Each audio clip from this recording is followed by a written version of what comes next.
Hello students, आज के lecture में हम इक्विवेलेंट वेट के बारे में बात करेंगे।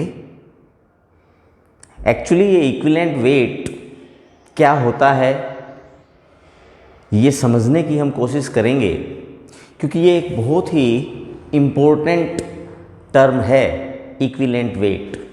ये केवल यहाँ नहीं, पूरे 11th में और पूरे 12th में और स्पेशली कॉम्पिटिटिव एग्ज़ाम में बहुत काम आने वाली टर्म है इक्विवेलेंट वेट। आप सब बच्चों को पता है मोलिकुलर मास के बारे में। अगर मैं बात करूं H2SO4, इसका मोलिकुलर मास क्या होगा? मास ऑफ 1 मोल। तो आप सब बच्चे कैलकुलेट कर सकते हैं।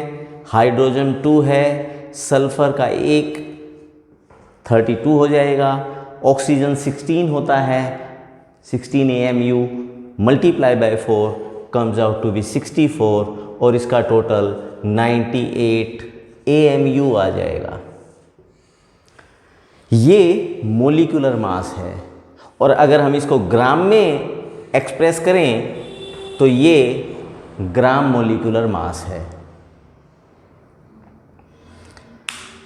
Molecular mass is well known term and is very easy as compared to the equivalent weight.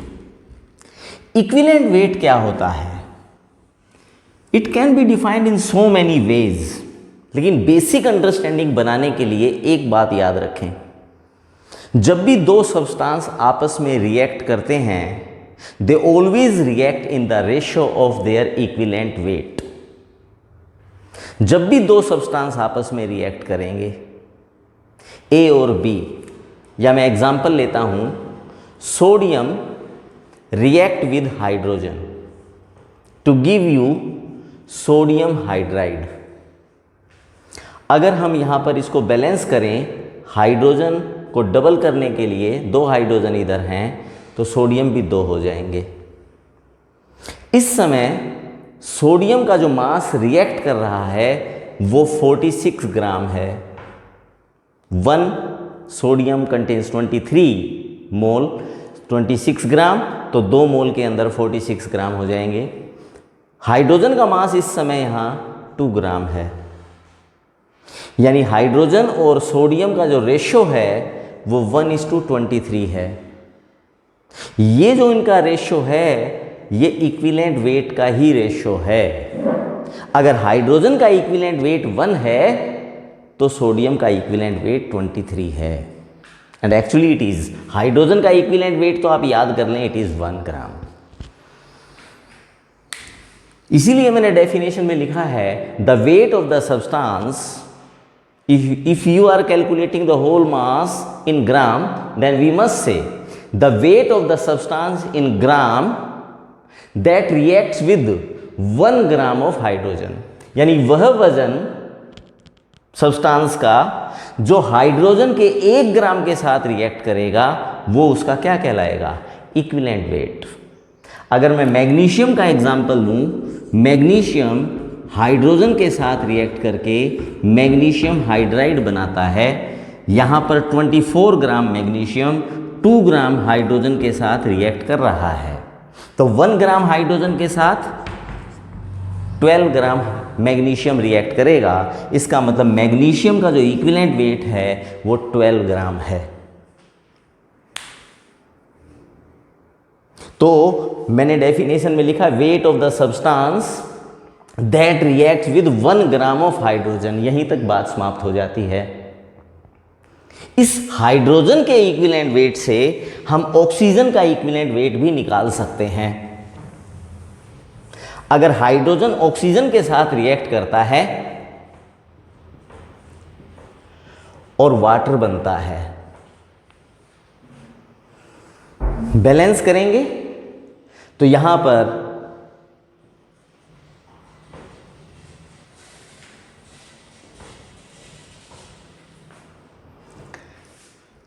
4 gram hydrogen is found to react with 32 gram of oxygen.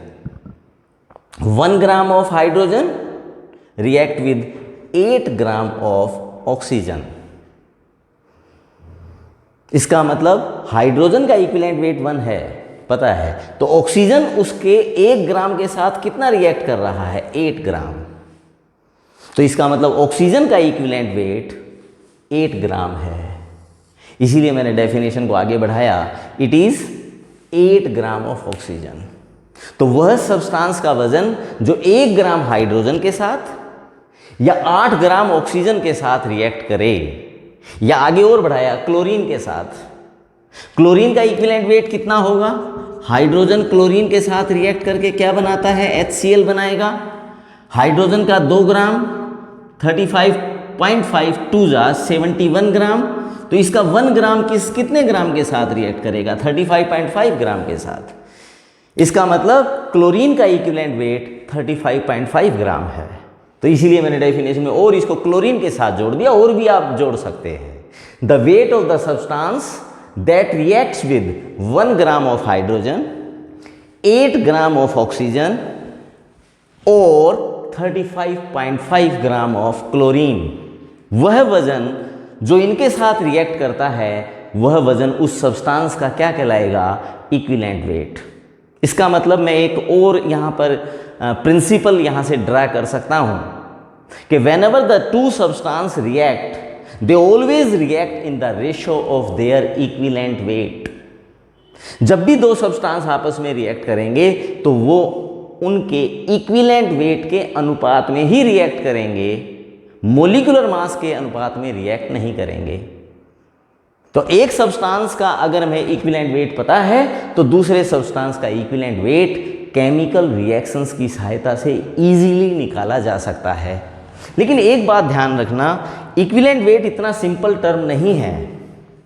मैंने अभी हाइड्रोजन का इक्विवेलेंट वेट आपको बताया 8 ग्राम। अगर सपोज करें हाइड्रोजन ऑक्सीजन के साथ react करके हाइड्रोजन परऑक्साइड भी बनाता है, इस समय बैलेंस है रिएक्शन, H2 है, O2 है। इस समय 2 ग्राम हाइड्रोजन 32 ग्राम ऑक्सीजन के साथ रिएक्ट कर रहा है, तो 1 ग्राम हाइड्रोजन किसके साथ रिएक्ट करेगा, 16। इसका मतलब इस समय ऑक्सीजन का इक्विवेलेंट वेट 8 नहीं है, 16 ग्राम है। तो equivalent weight of a substance may change, it depends on the chemical reaction. Equivalent weight change हो सकता है, लेकिन ये प्रिंसिपल, ये सिद्धांत कभी चेंज नहीं होगा कि जब भी दो सब्सटेंस आपस में रिएक्ट करेंगे तो वो उनके इक्विवेलेंट वेट के अनुपात में ही रिएक्ट करेंगे। ये तो ऑक्साइड है, हाइड्रोजन का ये क्या है, ऑक्साइड है, और ये परऑक्साइड है। तो अब आप एक बात याद रख सकते हैं कि ऑक्साइड जब भी बनेगा तो ऑक्सीजन का इक्विवेलेंट वेट 8 होगा, और परऑक्साइड होगा तो इक्विवेलेंट वेट 16 होगा। ये याद रखा जा सकता है। वैसे तो इक्विवेलेंट वेट हर सब्सटेंस के याद नहीं किए जा सकते, इसीलिए मैंने अलग से लेक्चर बनाने का प्रोग्राम बनाया इक्विवेलेंट वेट के ऊपर, क्योंकि ये बहुत ही एक कॉम्प्लेक्स टर्म है, बच्चा इसमें कंफ्यूज बहुत जल्दी हो जाता है। और आप इस पूरे वीडियो को ध्यान से देखना, मेरा वायदा है 1% भी कंफ्यूजन आपके दिमाग में नहीं रहेगा। अभी तक हमने क्या सीखा, इक्विवेलेंट वेट की बेसिक अंडरस्टैंडिंग मैंने आपको बताई कि जब भी दो सब्सटेंस आपस में रिएक्ट करते हैं तो वो इक्विवेलेंट वेट के अनुपात में ही रिएक्ट करते हैं।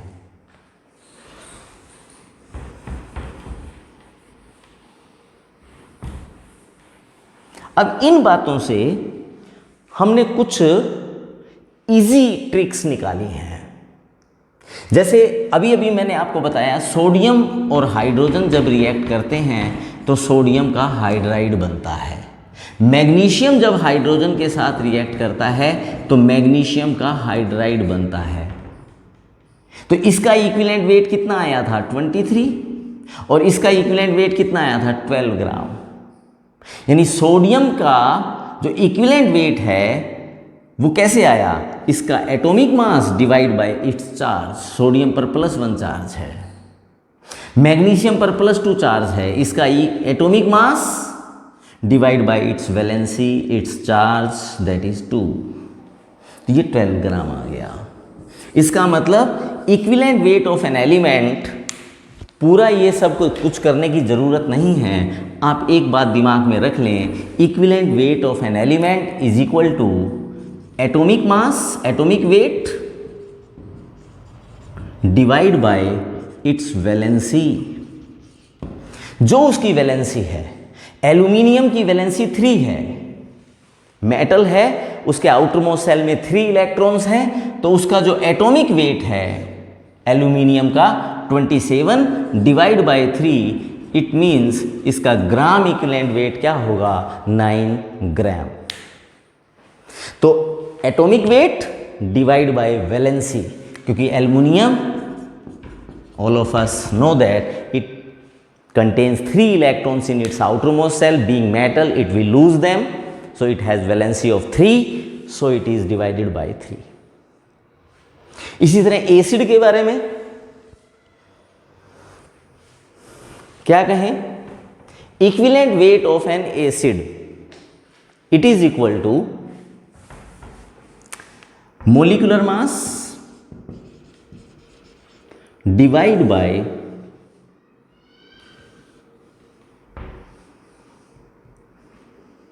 Number of replaceable hydrogen ions. क्योंकि एसिड का बेसिक जो प्रॉपर्टी है वो हाइड्रोजन आयन को डोनेट करने की है। वो कितने एच आयन डोनेट करता है सॉल्यूशन में, उसकी संख्या यहाँ पर हमें यूज़ करनी पड़ेगी उसके मोलिकुलर मास को डिवाइड करने के लिए। HCl है, हाइड्रोक्लोरिक एसिड। जब इसको पानी में डिसोल्व किया जाएगा तो ये H आयन को डोनेट करेगा। कितने H आयन डोनेट करेगा, 1 ही करेगा by 1 mole of the HCl। तो इसका जो इक्विवेलेंट वेट होगा वो उसका मोलिकुलर मास डिवाइड बाय 1। कोई भी एसिड कितने H आयन प्रोवाइड करता है, कितने हैं उसके अंदर, ये नहीं मैटर करता है, कितने वो डोनेट करता है, that is even more important. HCl में 1 H आयन था, वही वो डोनेट करता है। कौन से H आयन, इसका मतलब मैं जो कह रहा हूं उसमें अंतर होता है क्या कि H आयंस कभी कभी ऐसा होता है कि 3 हैं एसिड में लेकिन वो डोनेट 2 ही करता है, ऐसा भी होता है। तो उसके लिए मैं आपको एक ट्रिक बताता हूं कि कोई भी एसिड वही हाइड्रोजन एटम डोनेट करता है जो इलेक्ट्रोनेगेटिव एटम्स के साथ जुड़े हुए हों, मोर इलेक्ट्रोनेगेटिव एटम्स के साथ, जैसे ऑक्सीजन हो गया। ज़्यादातर एसिड्स में ऑक्सीजन होता है, जैसे H2SO4 है, सल्फ्यूरिक एसिड H2SO4। अब अगर आप इसका स्ट्रक्चर देखें तो आप देखेंगे कि सल्फर सेंट्रल एटम है और यहां पर OH एंड ऑक्सीजन। यहां 2 हाइड्रोजन हैं जो ऑक्सीजन के साथ जुड़े हुए हैं। अभी आपको हो सकता है कि जी एक काम और बढ़ गया कि स्ट्रक्चर वो धीरे धीरे आपको आ जाएगा, लेकिन आपको कारण पता होना चाहिए कि कोई भी एसिड वही हाइड्रोजन डोनेट करेगा जो ऑक्सीजन के साथ जुड़ा हुआ है। तो इसके अंदर 2 H आयंस हैं, वो दोनों ही डोनेट किए जा सकते हैं, इसलिए इसका इक्विवेलेंट वेट होगा इसका मोलिकुलर मास डिवाइड बाय 2। लेकिन मैं एग्जांपल अगर लूं H3PO3, H3PO3 फास्फोरस है, डबल बॉन्ड ऑक्सीजन है। अब हमारे पास ऑक्सीजन 2 और हैं, क्योंकि 3 ही ऑक्सीजन थी, हाइड्रोजन 3 हैं। अब ये हाइड्रोजन ऑक्सीजन के साथ जुड़ी हुई नहीं है, ये हाइड्रोजन सीधे फास्फोरस के साथ जुड़ी हुई है, सेंट्रल एटम के साथ जुड़ी हुई है, इसको डोनेट नहीं किया जा सकता। इसका मतलब ये एसिड सिर्फ 2 ही हाइड्रोजन को डोनेट करेगा, दो इट कंटेन्स 3 हाइड्रोजन एटम। इसलिए इसका इक्विवेलेंट वेट जो होगा वो मोलिकुलर मास डिवाइड बाय 2 होगा, H3PO3। अगर यहाँ H3PO2 होता तो एक ऑक्सीजन और कम हो जाता। यानी अब एक ही हाइड्रोजन है जो डोनेट किया जा सकता है, तो उसका इक्विवेलेंट वेट 1 हो जाएगा। तो किसी एसिड में कितने हाइड्रोजन हैं ये नहीं मामला है, ये इंपॉर्टेंट बात नहीं है। इंपॉर्टेंट बात ये है कि वो कितने हाइड्रोजन आयंस को सॉल्यूशन में डोनेट करता है। और आप सोच रहे होंगे मैं ये स्ट्रक्चर कैसे बना लेता हूं, तो उसका भी एक चोर तरीका, एक ट्रिक मैं आपको बताता हूं कि मैं किस प्रकार से इनके स्ट्रक्चर्स इजीली बना लेता हूं। हालांकि डिटेल हम 4th चैप्टर करेंगे, केमिकल बॉन्डिंग, उसके बारे में बात तो आप भी बनाने लग जाएंगे। जैसे मेरे को फास्फोरस का एसिड बनाना था, H3PO3, सेंट्रल एटम तो जो अकेला है वही होगा। अब मैं देखता हूं फास्फोरस के आउटर मोस्ट सेल में 5 इलेक्ट्रॉन हैं। It is a element of 15th group in the periodic table which contains 5 electrons in its outermost cell। अब 5 इलेक्ट्रॉन है तो ये 5 ही बॉन्ड बनाएगा और एक ऑक्सीजन के साथ डबल बॉन्ड बनाएगा। अब मेरे पास यहां 3 हाइड्रोजन और 2 ऑक्सीजन और बच गए। बॉन्ड मुझे 3 और बनाने हैं, तभी तो इसके 5 बॉन्ड पूरे होंगे ना। अब यहां पर हाइड्रोजन तो 3 है लेकिन ऑक्सीजन मेरे पास 2 ही बचेंगे, तो एक हाइड्रोजन मुझे सीधे फास्फोरस के साथ जोड़ना पड़ेगा। इसी ट्रिक से मैंने जो पहले स्ट्रक्चर बनाया था H2SO4, जरा देखते हैं। Sulphur is an element of 16th group which contain 6 electrons in an outermost shell. तो एक बार हम 6 बॉन्ड ये बनाएगा। अब मेरे पास 2 हाइड्रोजन और 2 ऑक्सीजन बच गए और 2 बॉन्ड और बनाने हैं, 2 2 4 2 6। अब हाइड्रोजन 2 हैं और ऑक्सीजन भी 2 बच गए मेरे पास, तो ये दोनों हाइड्रोजन ऑक्सीजन के साथ जुड़े हुए हैं। अगर मेरे पास यहाँ H3PO4 होता, वही फास्फोरस है, 5 इलेक्ट्रॉन है, 5 बॉन्ड बनाएगा, तो एक डबल बॉन्ड ऑक्सीजन तो मैंने बना ही दिया, 3 बॉन्ड और बनाने हैं। और ऐसा करते हुए मुझे 3 हाइड्रोजन और 3 ऑक्सीजन और हैं। इसका मतलब यहाँ पर भी मुझे एक ऑक्सीजन लगाना पड़ेगा। अब इसकी जो बेसिसिटी होगी, हाइड्रोजन आयन को डोनेट करने की जो टेंडेंसी है वो 3 है, इसलिए इसका इक्विवेलेंट वेट हो जाएगा मोलिकुलर मास, इसका मोलिकुलर मास डिवाइड बाय 3। तो एसिड के मामले में थोड़ा सावधान होकर के मोलिकुलर मास को उस संख्या से आपको डिवाइड करना है जो हाइड्रोजन आयन को डोनेट करती है। उसके बाद आता है बेस। बेस के लिए, क्योंकि एसिड H आयन डोनेट करता है तो बेस OH आयन डोनेट करता है, तो इसका मतलब उसका molecular mass divide by number of replaceable OH ions. जो बेस जितने OH आयंस डोनेट करता है वह उसकी एसिडिटी कहलाती है, और कोई एसिड कितने H आयन डोनेट करता है वह उसकी बेसिसिटी कहलाती है। सोडियम हाइड्रोक्साइड है तो मैं कहूंगा इसका मोलिकुलर मास डिवाइड बाय 1, क्योंकि इसमें एक ही OH आयंस है जो ये डोनेट करेगा। कैल्शियम हाइड्रोक्साइड है, और अगर ये दोनों OH आयंस डोनेट करता है तो इसका मोलिकुलर मास होगा 2 डिवाइड बाय 2 मोलिकुलर मास, और मोलिकुलर मास डिवाइड बाय 1 भी हो सकता है अगर किसी पर्टिकुलर रिएक्शन में ये सिर्फ एक ही OH आयन डोनेट करे। मैं एक एग्जांपल लेता हूं।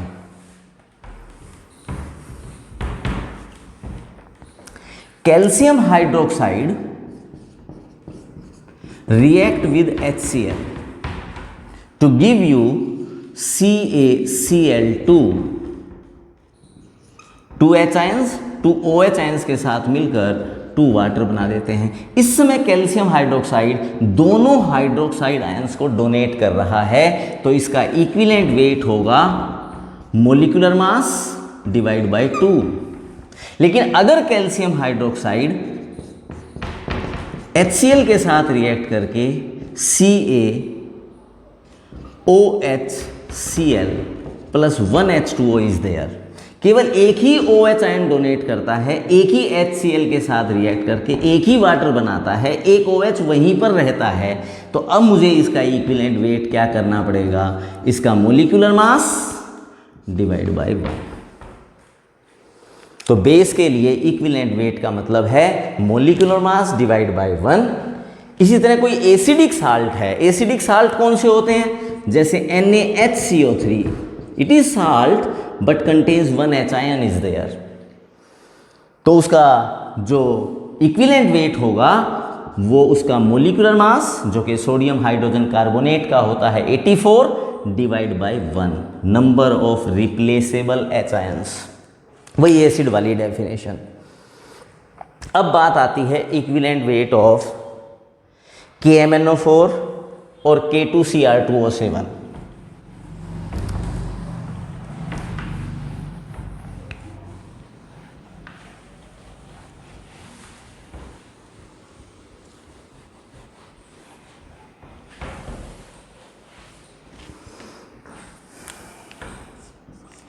KMnO4 and K2Cr2O7 are very good oxidizing agent.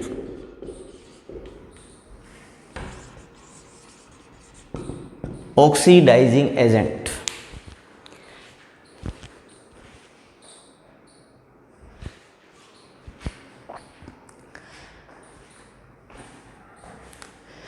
अभी तक मैंने जो इक्विवेलेंट वेट बताया वो मेटल के लिए बताया, एसिड के लिए बात की, बेस के लिए बात की, लेकिन जब ऑक्सीडेशन और रिडक्शन होता है तो इक्विवेलेंट वेट का फार्मूला क्या होता है, equivalent weight of an oxidising और reducing agent is equal to molecular mass divide by number of electrons lost और गेन बाय 1 मोल।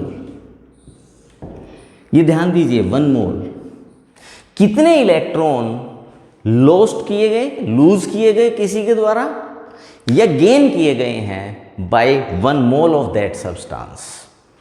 इससे हमें डिवाइड करना पड़ेगा। मैं एग्जांपल लेता हूं, K2Cr2O7,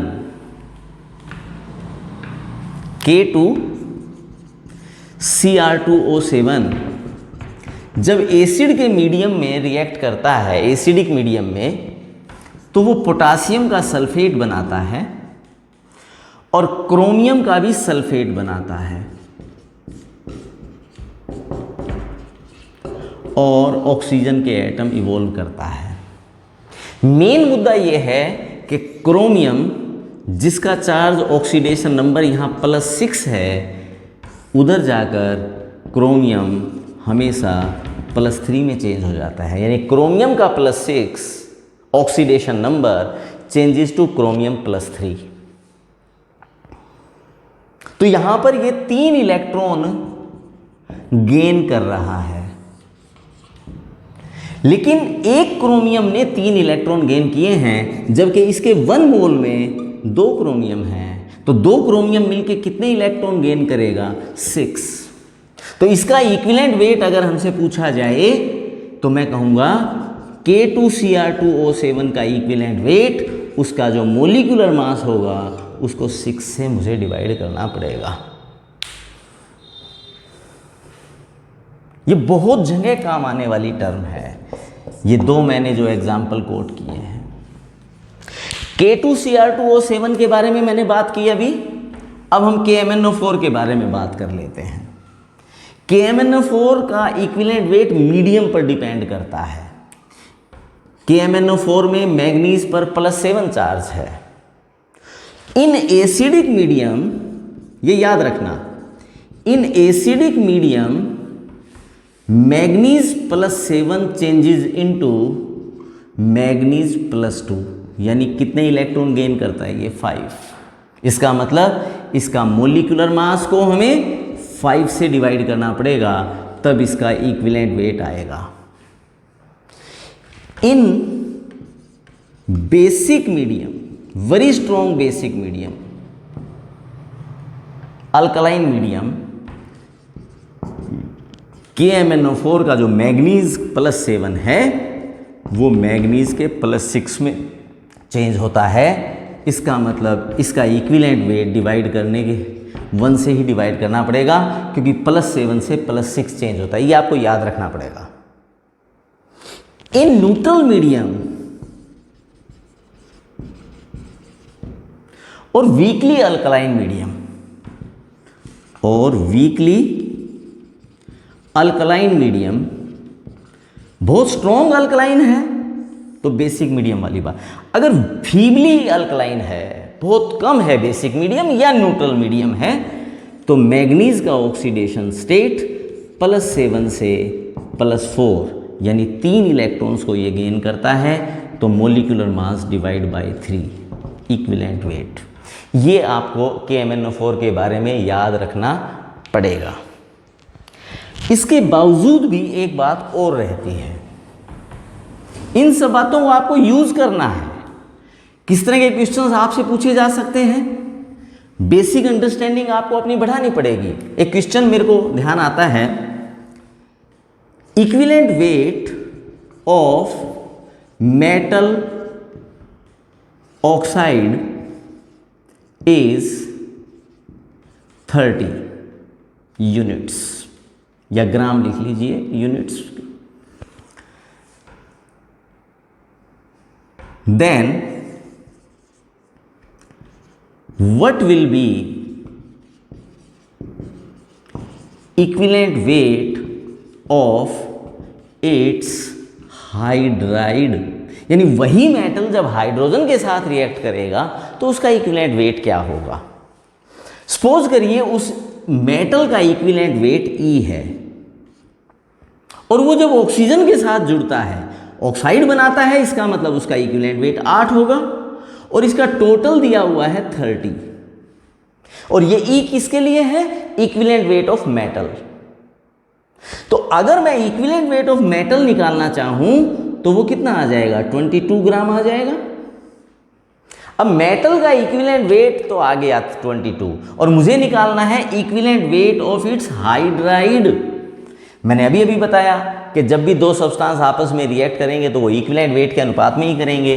तो जब वह मेटल हाइड्रोजन के साथ जुड़ेगा तो उसका 1 ग्राम उसके इक्विवेलेंट वेट के साथ ही रिएक्ट करेगा, वो हम पहले निकाल चुके हैं। इसका मतलब जहां यहां पे मेटल हाइड्राइड बनेगा उसका जो वेट होगा 22 + 1 होगा, यानी इसका इक्विवेलेंट वेट कितना होगा, 23। तो हमसे पूछा क्या गया था, equivalent weight of its hydride which we calculate, it comes out to be 23। फिर से एक बार देखें, हमें कहा गया equivalent weight of metal oxide is 30। इसका मतलब वो मेटल और ऑक्सीजन जब भी आपस में रिएक्ट करेंगे तो इक्विवेलेंट वेट के अनुपात में ही करेंगे। तो इसका इक्विवेलेंट वेट E है मेटल का, और ऑक्सीजन का 8 होता ही है, जबकि वो ऑक्साइड बना रहा है, पर ऑक्साइड तो बना नहीं रहा, तो वो 30 है। तो ये 8 इधर जाके 22 आ गया, ये E आ गया, यानी कि इक्विवेलेंट वेट ऑफ मेटल आ गया। अब equivalent weight of metal plus equivalent weight of hydrogen comes out to be equivalent weight of hydride, यानी 22 + 1 कम्स आउट टू बी 23। अब सवाल उठता है, कुछ ऐसे केमिकल रिएक्शंस होते हैं जिनमें same element undergoes oxidation as well as reduction. अभी जो मैंने एग्जांपल दिया KMnO4 और K2Cr2O7 का, तो एक एलिमेंट में ऑक्सीडेशन होगा तो दूसरे एलिमेंट में रिडक्शन होगा। लेकिन कोई कोई रिएक्शंस ऐसी होती हैं जिसमें एक ही एलिमेंट, जैसे मैंने यहाँ पे 2 एग्जाम्पल लिखे हुए हैं।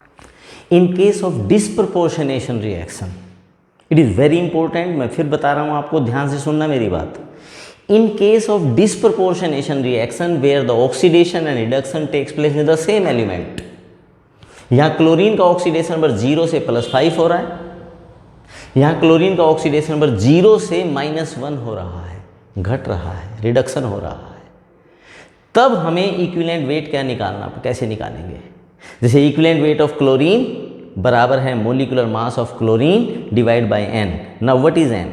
आई will give you a very short trick, इससे छोटी ट्रिक कहीं नहीं मिलेगी आपको। और बहुत सारे क्वेश्चंस कॉम्पिटिटिव एग्जाम में इस तरह से आते हैं कि इसके लिए एन क्या होगा, इसका इक्विवेलेंट वेट क्या होगा। तो इसका इक्विवेलेंट वेट निकालने के लिए आपको एन निकालना पड़ेगा, और वो एन निकालने की ट्रिक मैं बता रहा हूँ। क्लोरीन ने 0 से +5 अपना ऑक्सीडेशन नंबर चेंज किया, यानी 5 इलेक्ट्रॉन को लूज किया है। ये ध्यान रखना, ये जो नंबर ऑफ इलेक्ट्रॉन लॉस्ट और गेन निकालते हैं, ये 1 मोल के लिए निकालना हमेशा। यानी क्लोरीन का 1 मोल कितने इलेक्ट्रॉन लूज करेगा या कितने इलेक्ट्रॉन गेन करेगा। एक क्लोरीन 0 से +5 जाता है तो 5 इलेक्ट्रॉन को लूज करता है। 2 क्लोरीन है ना यहाँ पर, तो 2 इलेक्ट्रॉन को इस हिसाब से 10 इलेक्ट्रॉन आ जाएंगे टोटल लॉस्ट बाय क्लोरीन। तो यहाँ N1 की वैल्यू जो है वो 10 रखेंगे, और N2 इसी तरह से, क्लोरीन 0 से -1 जा रहा है, यानी क्लोरीन का एटम -1 ऑक्सीडेशन स्टेट कब जाएगा, जब वो 1 इलेक्ट्रॉन को गेन करेगा। एक क्लोरीन का एटम 1 इलेक्ट्रॉन को गेन करेगा, तो 2 क्लोरीन के एटम को 2 इलेक्ट्रॉन गेन करने पड़ेंगे। इसका मतलब N2 की वैल्यू यहाँ पर क्या हो जाएगी, 2। और फार्मूला मैंने आपको लिखा है कि N for the disproportionation reaction is equal to N1 into N2, number of electron lost और gain by 1 mole divide by N1 plus N2, यानी 10 + 2। ये आपके पास आ जाएगा 20 डिवाइड बाय 12, 4 5 जा 4 3 जा, तो n की वैल्यू आ जाएगी 5/3। तो इसका मतलब इक्विवेलेंट वेट क्या आ जाएगा, मोलिकुलर मास डिवाइड बाय 5/3, यानी 3m/5, ये आंसर आएगा। अगर आपको ये समझ में आया है तो आप के लिए मेरे पास एक प्रॉब्लम है, उसको आप सॉल्व करके कमेंट सेक्शन में बताएं कि इस रिएक्शन में फास्फोरस का इक्विवेलेंट वेट क्या होगा। What will be the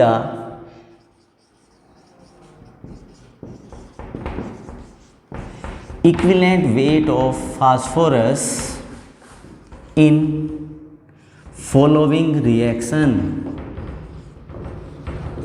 reaction है फास्फोरस अल्कलीन मीडियम में pH3 बनाता है, H2PO2 -1। इसके ऑप्शन है it is equal to 3m equivalent weight, B m/3 where m is the molecular mass, C 3/2 m, और D है none of these। ये question आपको सॉल्व करके कमेंट सेक्शन में मुझे बताना है what is the answer, correct answer A, B, C और D। Okay, thank you.